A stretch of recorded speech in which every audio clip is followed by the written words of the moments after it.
Now that we've had a brief overview introducing the divine counsel, the whole concept there, I want to take you into the divine counsel worldview.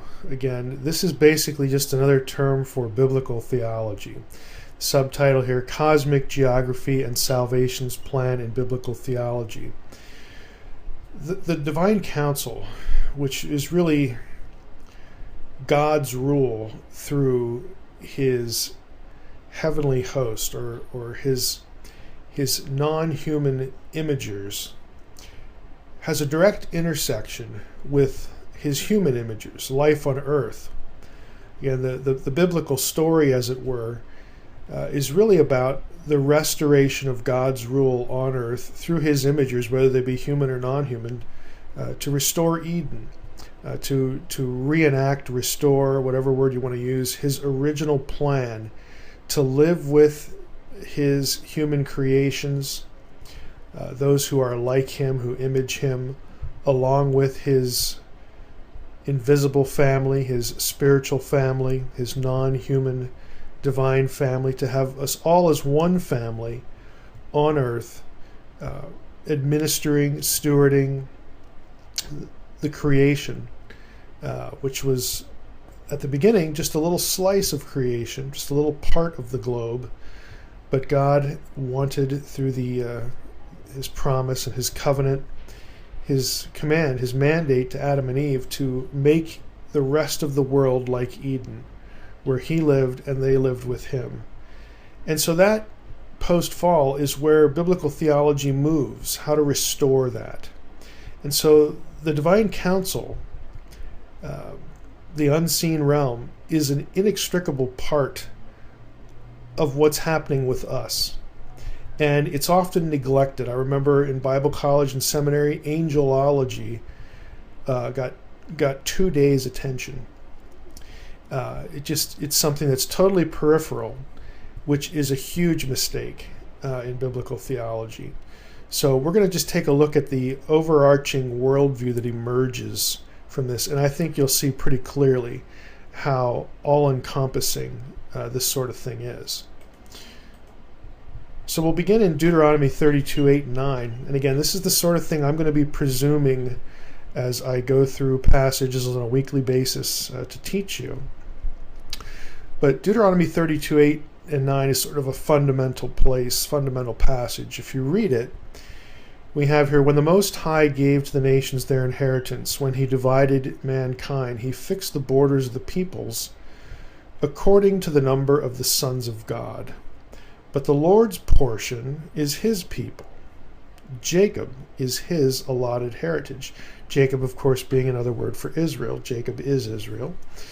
So what do we have here? When did the Most High divide up the nations? When did he allot humankind to specific nations and fix their borders? Well, that's obviously a reference to the Tower of Babel.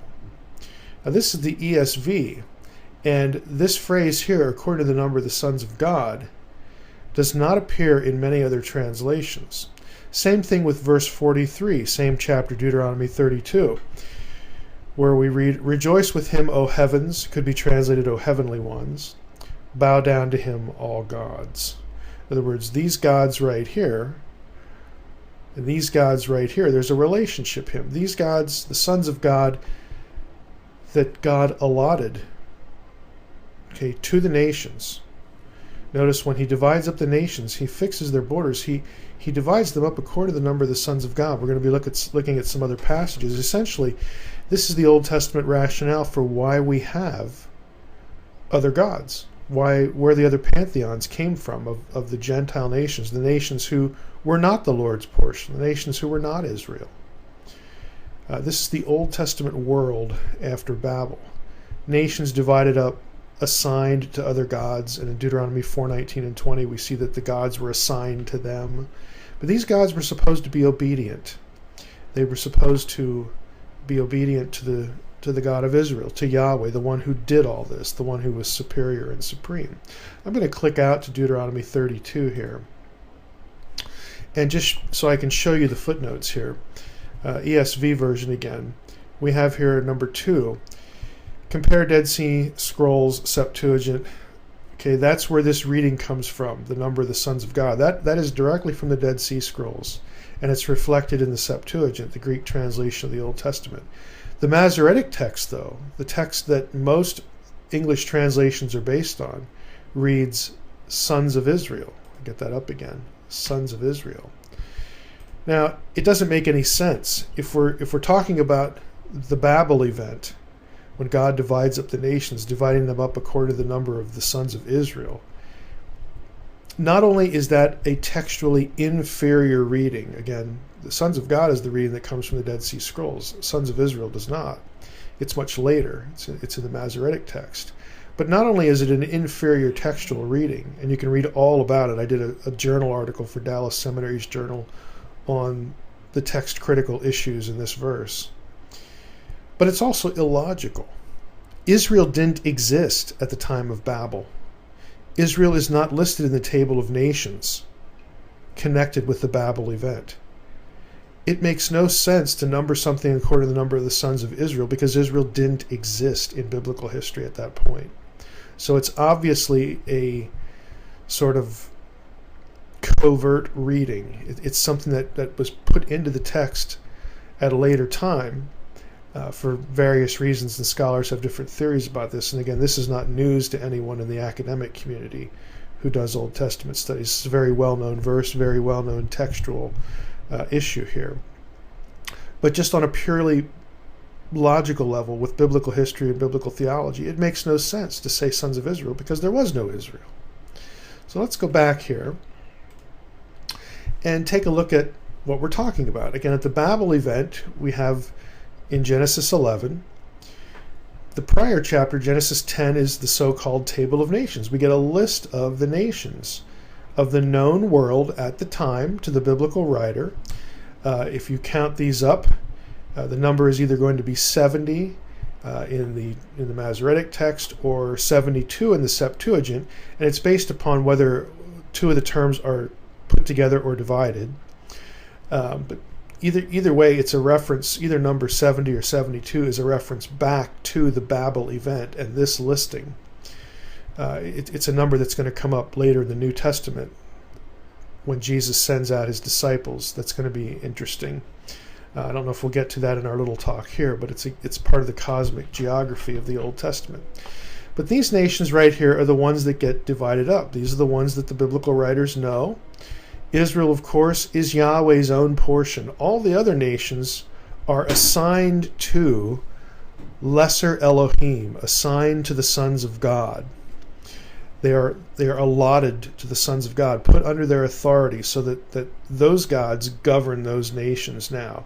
This is a punishment in the wake of Babel. I actually refer to this event in Deuteronomy 32:8-9 as the Romans 1 event of the Old Testament. Romans 1 talks about how God gave people up to their own sins, and they get what they deserve, and what they wanted, God gave them and said, well, it's going to cost you. This is going to destroy you. You're going to be a slave to sin and all this stuff. Well, this is what's going on here in the Old Testament.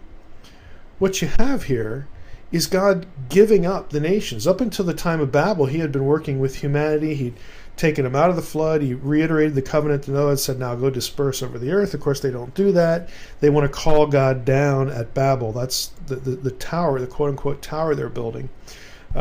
Pretty much all Old Testament scholars believe that's a ziggurat in a Mesopotamian context. And it's a temple complex. It's part of a temple complex. It's where you call God to you.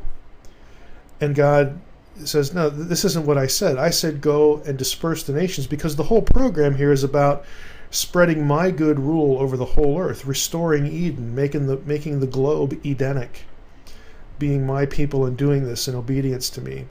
But they don't. They rebel. And so consequently God says, fine, if you don't want to listen to me, I'm going to put you under the authority of other gods, other lesser Elohim that report to me, and you're going to have to deal with them. Now, I want them to administer justice and all this sort of stuff. Psalm 82, which we looked at in the last video, is God looking at the gods of the council and saying, you have corrupted judgment. If you read the whole psalm, that's what it's about. God is taking the Elohim of his counsel to task. And at the end of the psalmist says, rise up, O God, and reclaim the nations. Take the nations. Take the nations back. This is the logic behind, as we'll see in the New Testament, we eventually get into the New Testament era, the nations have to be reclaimed, and they're reclaimed with the gospel. Acts 2 is going to factor into this picture. We'll get there in a moment. None of this is accidental or coincidental. But the Old Testament view of what's going on is that at Babel, God said, Yahweh, the God of Israel, said, enough of this. I'm abandoning you. I'm disinheriting you. I'm putting you under the authority of other gods. And you know what I'm going to do now? I'm going to create my own people. Jacob is my portion. Israel is my portion. That's why in the very next chapter of Genesis, chapter 12, what does God do? Right after Babel, he calls Abraham. And he makes a covenant with Abraham and says, I'm going to take you, and it's going to be through you that I'm going to raise up my own family, my own seed. Yeah. The new Eden, the new Edenic program here, run through Israel. And so the rest of the Old Testament is the story of Israel against the nations, Yahweh against the other gods, because the other gods eventually are going to rebel, and they're going to seduce Israel to worship them instead of Yahweh.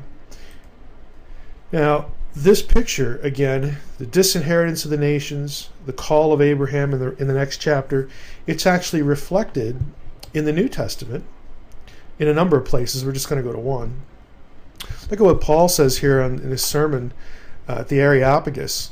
He says, the God who made the world and everything in it, being Lord of heaven and earth, does not live in temples made by man, nor is he served by human hands as though he needed anything, since he himself gives to all mankind life and breath and everything. And he made from one man every nation of mankind to live on all the face of the earth, having determined allotted periods and the boundaries of their dwelling place. Okay, this is hearkening back to Babel. Why? Why did he do that? Well, he disinherits them, puts them under the other gods, but the whole purpose, because he calls Abraham right after he punishes the nations and assigns them to other gods. He calls Abraham. Remember what God said to Abraham? Through you, all nations of the earth will be blessed. Why does he do that? Verse 27, that they should seek God and perhaps feel their way toward him and find him. Yet he is actually not far from each one of us. This is part of Paul's message. The reclaiming of the nations that were disinherited back at Babel and put under the authority of other gods who become hostile to Israel and seduce the Israelites, Yahweh's people, away from him. And again, this is the Old Testament story. Israel against the nations, Yahweh against their gods. Let's look at a couple other passages. In Deuteronomy 4:19 and 20, this is the parallel passage to Deuteronomy 32:8 and 9. Moses, again, is part of one of Moses' sermons. He says, beware, lest you raise your eyes to the heaven when you see the sun and the moon and the stars and all the host of heaven, that you be drawn away and bow down to them and serve them, things that the Lord your God has allotted to all the peoples under the whole heaven. So right here, we have it again. This idea that the heavenly host, again, the divine beings that are, in the spiritual realm here, God has allotted them to these other nations. Okay? But the Lord has taken you, Israel, and brought you out of the iron furnace, out of Egypt, to be a people of his own inheritance. Remember back in Deuteronomy 32:8 and 9, Israel is Yahweh's portion, as you are this day. Let's take a look at another one. You got host of heaven language here. Back in Deuteronomy 32:8, it was sons of God. Keep those phrases in mind. Host of heaven, sons of God. We get up to Deuteronomy 17, and we read this. If there is found among you within any of your towns that the Lord your God is giving you, a man or woman who does what is evil in the sight of the Lord your God in transgressing his covenant, and has gone and served other gods and worshipped them, or the sun or the moon or any of the host of heaven, which I have forbidden. So here we are in chapter 17 now, tracking through Deuteronomy. These same gods that were allotted to the nations, the God of Israel says to his own people, Israel, you must not worship them. Okay, you must not worship them. I am the Lord your God. The Shema, Deuteronomy 6. The Lord our God is one. Okay, the Lord our God. Okay, the Lord our God is one. And we can talk about what one means. Again, it has interesting divine council connections, because ultimately the nations were supposed to be drawn back to the one God. Israel was the conduit through which that would happen. But again, those are subjects for another time. I'm trying to just give you a rough overview. Deuteronomy 29. Let's go there. We have here, if Israel, again, does evil, worships these other gods, and gets overthrown like Sodom and Gomorrah, all the nations will say, why has the Lord done this thus to his land? What caused the heat of his anger? And then the people will say, it is because they abandoned the covenant of the Lord, the God of their fathers, which he made with them and when he brought them out of the land of Egypt. What'd they do? Well, they went and served other gods and worshipped them. Which gods? Gods whom they had not known and whom he had not allotted to them. See, he allotted the other nations to other gods.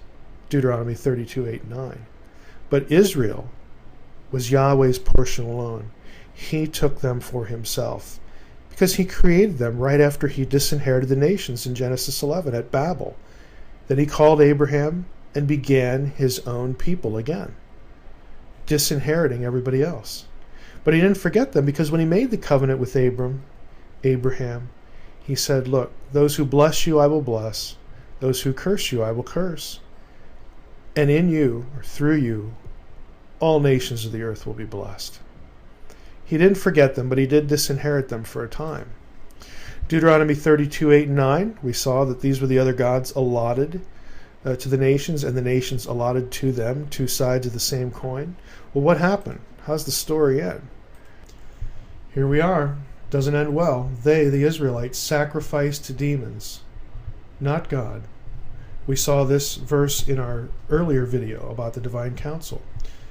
They sacrificed to gods they had not known.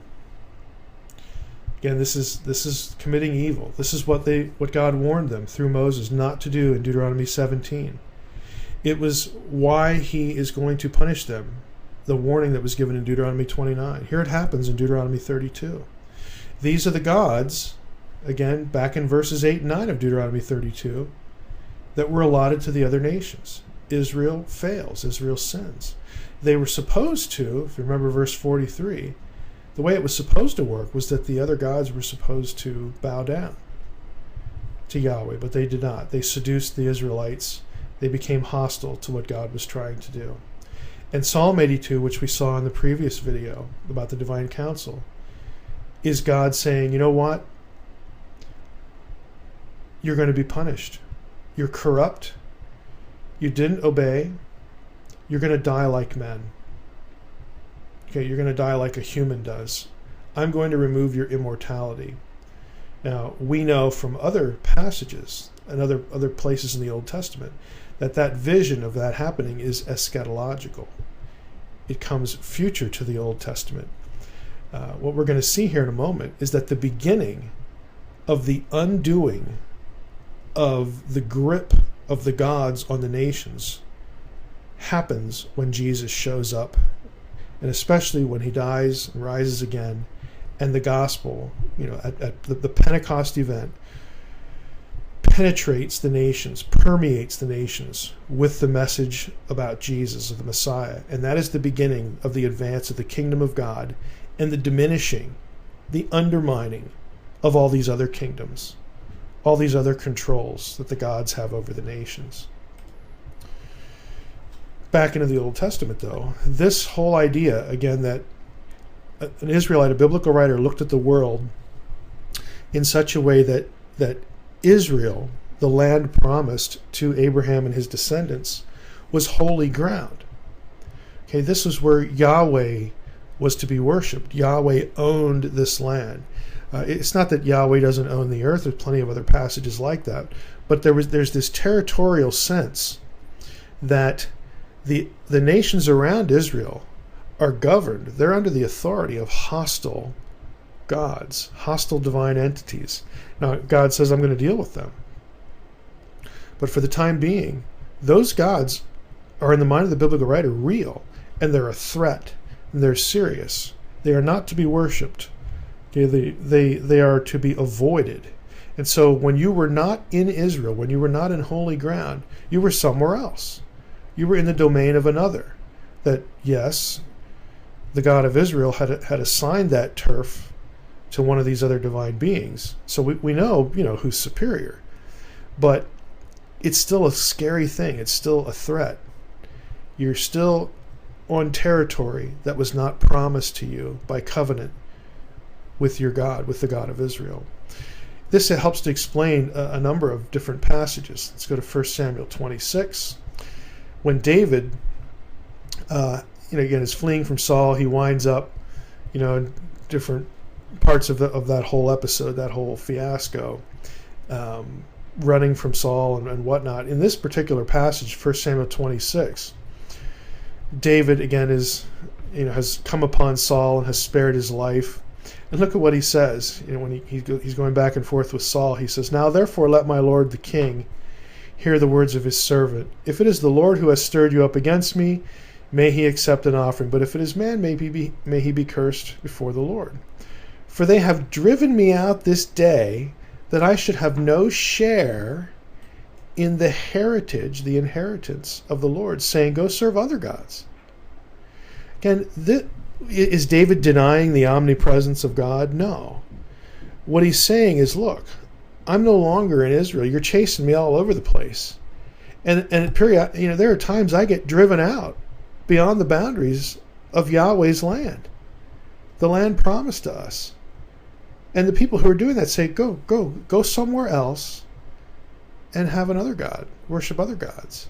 Again, it's this sort of consciousness that Israel is holy ground. Any other ground is not. Okay, it's under the dominion of another entity. 2 Kings 5:17. I won't click there, I'll just summarize this. This is one of my favorite stories. It's the story of Naaman the leper with Elisha. Remember, Naaman, he's from Syria. He's a captain, important military guy, works with the king there. But Syria is a foreign land, under foreign dominion, foreign gods. The god Ramon, in fact, as we learn in the passage. He has leprosy, and one of his little servant girls, who's a captive Israelite, says, "Hey, why don't you go over to Israel and Elisha will heal you?" I mean, we know this story. And so he does. He gets some of his men, he goes over there, and Elisha won't even meet with him. He says, through an intermediary, well, just go wash in the Jordan 7 times and you'll be clean. And Naaman gets mad, because it's like the Jordan, this little trickle. I mean, we have better rivers, where I come from. And they gets into an argument, and his servants, his men, say, look, if the prophet had told you to do some great thing, then you would have done it. Why don't you just go do it, see what happens? And so Naaman does, and sure enough, he's cured of his leprosy. He comes back, and he says to Elisha, now I know that Yahweh is the God of gods. I know now. And so do we remember the story? We remember that much. That's what gets told in church and Sunday school, but it misses a detail. What does Naaman ask for from Elisha when he goes back? He asks Elisha, would it be okay if I fill up some bags of dirt? I want to take dirt back with me as much as my mules can carry. I want to take dirt with me because when I go back home, I'm an important guy, and I have to go into the temple of Ramon with the king, and the king's kind of old, and he leans on me, and we're not really told if Naaman has to sort of go through the motions with the king there, but he's got to take the king there and take care of him. It's part of his job. So he says to Elisha, would it be okay if I take dirt back with me? Now that only makes sense in terms of cosmic geography, because what he wanted was he identified the ground of Israel as holy, as belonging to Yahweh. So we're not told exactly what he would do with it. Maybe he took a little with him. Maybe he sprinkled some on the ground when he had to go on the territory of Ramon, the foreign god. Maybe he'll carry a little bit with him in his pockets or whatever. He wants dirt because he wants to be on holy ground, because his faith is now in Yahweh, the God of Israel, not Ramon. Now he knows who is God. Again, it's a great passage that's only decipherable in the context of cosmic geography that originates with what happened at Babel. Daniel 10 is the same thing.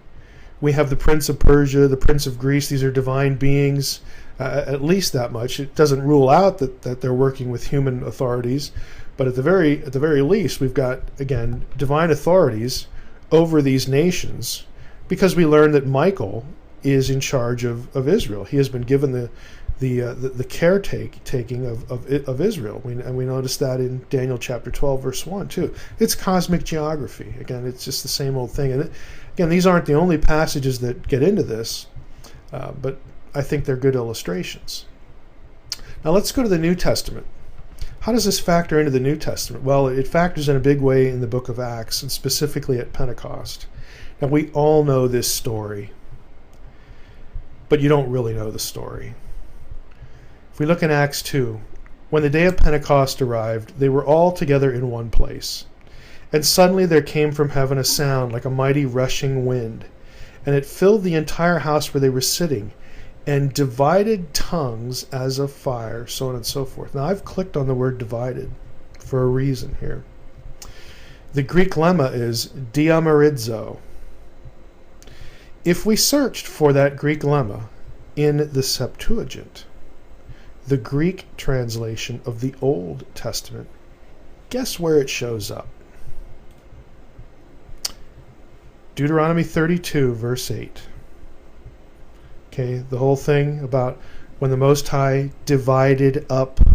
Right here we have it. Hote, when diamorizen, third masculine singular form, ha hupsistos, when the Most High divided up ethne, the nations. Right there it is. Acts 2 is using this vocabulary drawn from Deuteronomy 32. Well, why would they do that? Why would Luke do that? Well, let's just keep looking here. Keep going in Acts chapter 2, verse 5. Now there were dwelling in Jerusalem Jews, devout men from every nation under heaven. And at this sound the multitude came together, and they were bewildered. You know, when all this freaky stuff starts happening in Acts chapter 2, they're bewildered. Well, what's going on? Because each one was hearing them speak in his own language. Well, this time I've clicked on the word bewildered for a reason. The lemma, Greek lemma, is sunkeo. If we looked this one up in the Septuagint, Greek translation of the Old Testament, guess where this one shows up?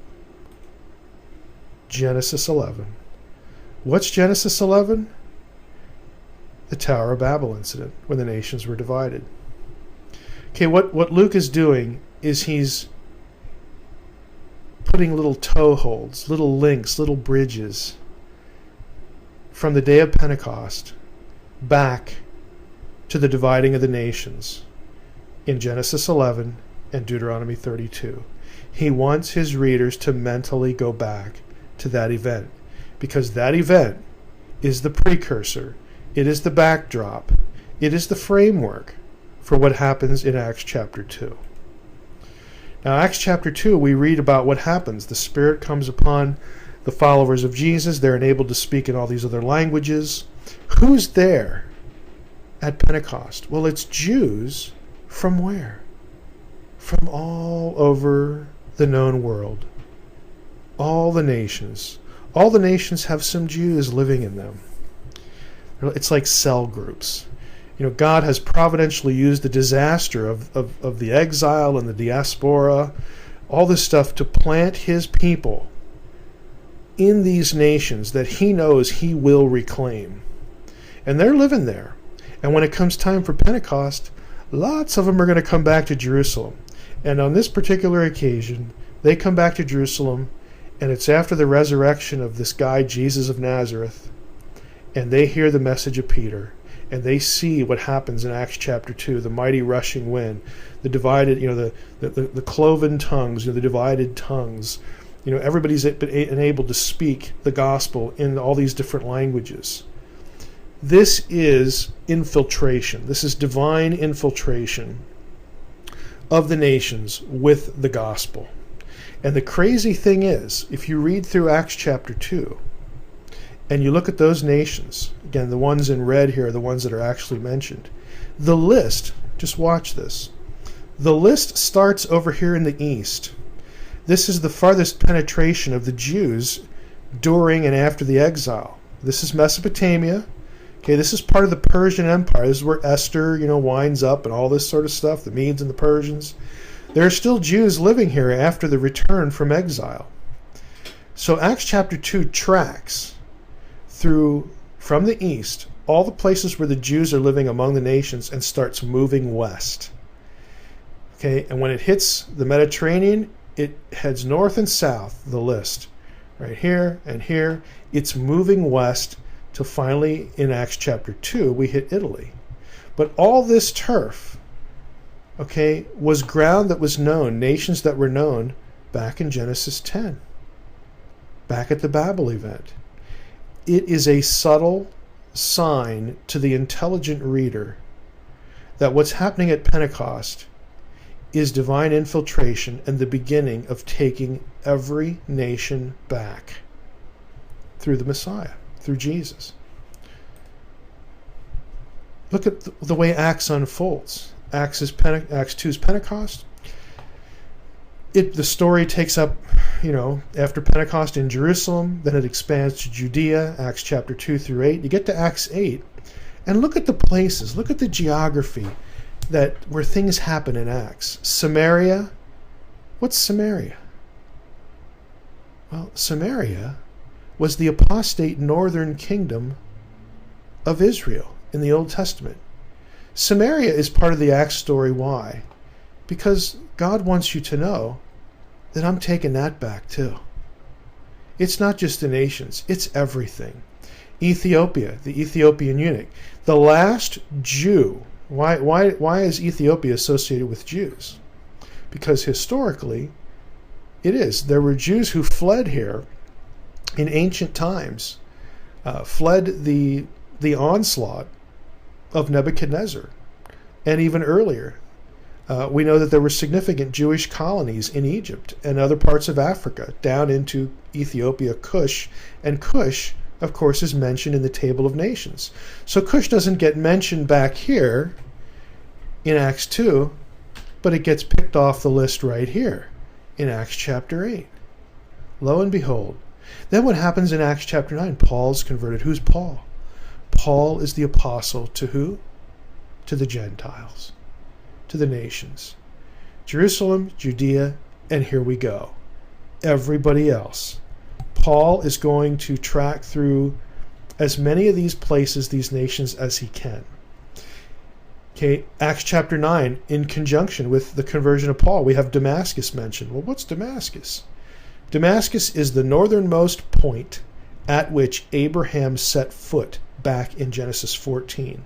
It is encompassed within the promises given to Abraham for the land. Remember when God said, hey, look, everywhere is, wherever your foot treads, that's what I'm going to give this land to you? When Abraham goes and chases the kings who kidnapped Lot back in Genesis 14, this is where he stops.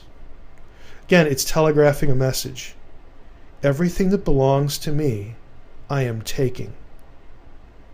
And it all belongs to me, but it's systematic. To someone who knew their Old Testament, this isn't going to be missed. Cornelius, the first Gentile convert. The program is underway here. Missionary journeys, Acts 11 to 19, under Paul. What's he doing? Paul is driven by the concept, he reads in passages like Isaiah 66, of reclaiming the nations. It's called in the New Testament the fullness of the Gentiles. I have people in every nation. I'm going to get them. I am going to slowly reclaim all the nations, all the people in those nations that are mine.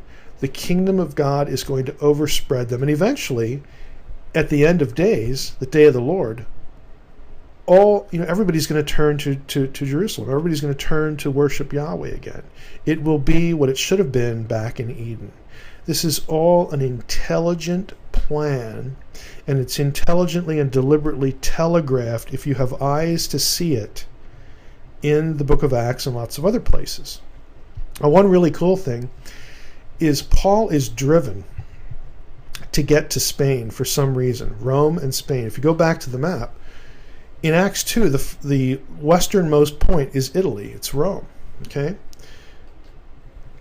So he says in Acts 20, remember the account when Paul goes back to Jerusalem after his missionary journeys, and he had been told in Acts 20, let me see if I have this here. Yes, I do. Acts 20, verse 22, Paul says, "Now behold, I'm going to Jerusalem, constrained by the Spirit." The Spirit's just you got to get back there, not knowing what will happen to me, except that the Holy Spirit testifies to me in every city that imprisonment and afflictions await me. Paul says, look, I got to get back to Jerusalem. I'm done with my work here. I know bad stuff's going to happen to me because the Spirit tells me that. In Acts 21, when he gets there, he seeks out disciples, stays there 7 days. Through the Spirit, they were telling Paul not to go on to Jerusalem. So now he's in Judea, and he's a little closer. They say, look, Paul, don't go to Jerusalem. Don't go, something bad is going to happen. And it even says elsewhere in the passage that the Spirit was telling them too, when Paul goes to Jerusalem, something bad is going to happen. He's going to get arrested. Something's going to happen. While we were staying for many days, a prophet named Agabus came down from Judea. Coming to us, he took Paul's belt, bound his own feet and hands, and says, "Thus says the Holy Spirit, this is how the Jews of Jerusalem will bind the man who owns this belt and deliver him to the hand of the Gentiles." Even a prophet empowered by the Spirit says, "Paul, if you go down there, you're going to be arrested. You're going to be taken. You're going to be captured." Well, Paul knows this. This is not news to him. Look at what he said earlier in Acts 19. This is prior to Acts 20, when Paul makes up his mind to go to Jerusalem. Look at what he says. Paul resolved in the Spirit to pass through Macedonia and Achaia and to go to Jerusalem. So as Paul is winding up his work, he's already got Jerusalem on his mind. And look at what he says. He says, "After I've been there, I must also see Rome." Paul fully expected to get to Rome. Now, he doesn't know that his arrest in Jerusalem is going to be the means by which he gets to Rome. But he knows he needs to go to Rome. Why? Because he has to keep moving west to get back the Gentile nations that were listed in Genesis 10. We haven't been to the westernmost part yet, a place called Tarshish. If you remember, let's go back. I don't want to give you a headache here, but let's go back. Right here. See, here's Italy.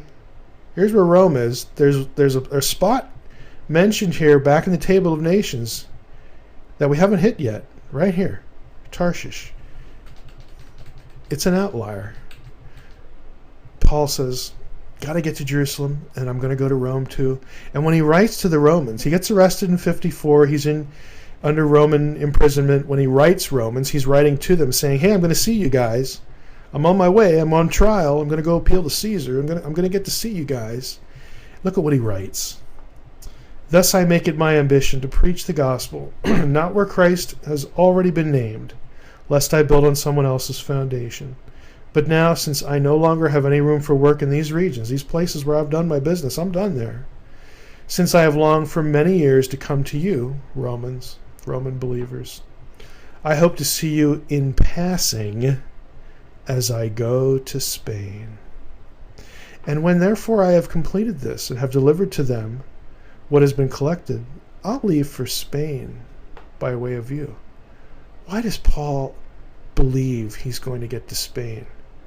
Why does Paul want to go there so bad? Why? Again, here's where Acts is going to end up. The journey back to Rome. Here's where he needs to go. Guess what? Guess where Tarshish is? Spain. This is why Paul wants to get there. Paul, in his mind, is living out, let's go back here, he is living out the fulfillment of passages like Isaiah 66, where God said, I'm going to reclaim the nations. Paul is fully conscious of the Old Testament worldview, that all these other places are under dominion, and the gospel needs to get to all of them to reclaim them for the God of Israel, who is incarnate in the Christ that he preaches. Paul is in serious trouble. He could end up with a death sentence. Eventually he does get one. But he is determined, I'm going to get to Rome, and it's going to work out, because I'm going to visit you guys in passing on my way to Spain, because I got to get there, because it's the last place on the list. And he's moving west. It's an intelligent plan. He knows what he's doing. He is fully cognizant of the Old Testament worldview. Look at his vocabulary for the powers of darkness. Now, Paul does use the word demons. We have Deuteronomy 32:8. But when the Most High divided the nations, he divides them up under the number of the sons of God, and those sons of God become corrupt, and they seduce Israel. Deuteronomy 32:17, a few verses after the division of the nations is talked about. In Deuteronomy 32, it says that the Israelites worshipped demons and not gods they had not known, the gods that had not been allotted to them. Paul does talk about demons, and the word there in Deuteronomy 32 is shadim, comes from shadu. It is a guardian entity. Why is that language used? Because the other gods guard their turf. They own it. Okay, they were given it, and they consider it their domain. That's why you have this language. And look at what Paul does. When Paul uses the word demons, he uses it in 1 Corinthians 10, where he's quoting Deuteronomy 32. It's not an accident. But the other vocabulary he uses, rulers, principalities, powers, or authorities, the exousia, powers, dunamis, dominions, lords, thrones, world rulers, except for dunamis, which I think occurs once. All of these other terms are terms of geographical rulership. Again, this is not an accident. Now, what's really cool about this, get it in your head. In the Old Testament worldview, God, the real God, Yahweh, the unique Yahweh, the one who is an Elohim, but no other Elohim is him, the one who chooses to surrender these nations, chooses to disinherit them, to throw them, give them what they want, punish them, put them under the authority of other gods, and then he takes Israel as his own in Deuteronomy 4, Deuteronomy 32. And the rest of the story is Israel against the nations, the gods against Yahweh. That's your Old Testament. And then we see what happens in Acts about this great reversal. Well, where does it end? Because we, as humans, back in Eden, in Genesis 1 and Genesis 2, and of course the garden scene, we were supposed to be part of this. Well, guess what? We are going to be part of it, and Revelation says that. And a lot of other passages that I have to skip for time. The whole concept in the New Testament of divine sonship includes ruling and reigning with Christ. Look at some of these passages in light of the Deuteronomy 32 worldview. Revelation 2, Jesus is speaking. Look at what he says. Nevertheless, hold fast to what you have until I come. And the one who conquers and who keeps my works until the end, I will give him authority over the nations. Now catch this. And he, this one that overcomes, this believer, this hypothetical believer, he will shepherd them with an iron rod and will break them in pieces like jars made of clay. Do you realize where this comes from, the iron rod? That comes from a messianic psalm. Jesus, who is the Messiah, is describing believers like Messiah, shepherding with an iron rod, authority over the nations. And then he continues, and also I have also received from my Father this authority, and I will give him, the believer, I'll give him the morning star. Well, what's that? Well, the morning star language in Revelation 2:28 is messianic as well. It refers to a divine being. Divine beings were referred to as stars. Job 38:7, the sons of God are called the stars of God, and other passages. But this one here, the morning star language associated with the Messiah, with Jesus is the speaker, harkens back to Numbers 24:17. The star language associated with the Messiah. A star will go out from Jacob, and a scepter will rise from Israel. Notice that the star doesn't rise over Jacob. Jacob isn't territory. Jacob is Israel. But this passage is not quoted in the birth story of Jesus by the Magi. That is not what it refers to. This is not about the Star of Bethlehem. where it identifies the place where Messiah is born. This says a star will go out from Jacob. It refers to a person who will come from Israel and have a scepter. Scepter will rise from Israel. It refers to a person, it refers to the Messiah. Later in the book of Revelation, we have morning star language again. Jesus refers to his messianic standing in the same language. I am the root and the descendant of David. I am the bright morning star. Well, he just said in Revelation 2 that he will give the morning star to believers. And he quoted Psalm 2 about believers ruling with a rod of iron the way Messiah does, the way Messiah is supposed to. Do you realize what's happening here? Jesus himself is connecting us, believers, with him and with his right to reign. Who? The nations who were disinherited. Revelation 3, behold, I stand at the door and knock. If anyone hears my voice and opens the door, indeed I will come into him and dine with him, and he with me. We know that part. We know that part. We got nice pictures of it. Of course, we skip verse 21, which is very unfortunate. The one who conquers, I will grant to him to sit down with me on my throne, as I also have conquered and sat down with my Father on his throne. We're not going to be floating on clouds, playing harps, and having a jam session around the throne of God. That is not what heaven is. Heaven is dominion over a global Eden. We rule it, we enjoy it as was originally intended, and there is no more threat of evil.